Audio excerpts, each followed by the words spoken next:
د پیرنګي د طرفه چې کوم گورنر اولف کیرو نو دغه یو کتاب دی دی پټان د دی پټان په دغه باندې چې کوم دی په کوم فرنٹ پیج چې دی نو په هغه باندې چې کوم د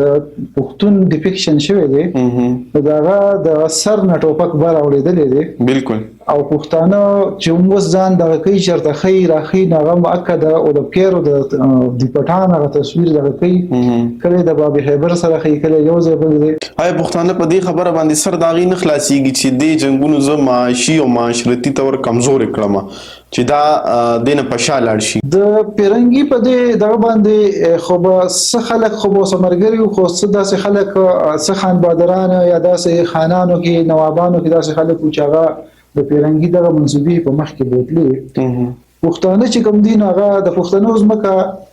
کو په هر لحاظ باندې دی هغه زرخی زده کو ادب په دغه وګوري د سیاست په دغه وګوري په پښتنو کې داسې مشران خدای پاک پیدا کړی دی او پیدا کړی وو د پیرنګي په دور کې د بادشاہان په صورت کې یو سړی را پیدا شو چې د خاندان خان دی وی خان جیو د باران خان جیو هغه چې دا کارونه وکتل د دې خاورې چې کوم بجی هغه سره چې د پیرنګي کوم سلوک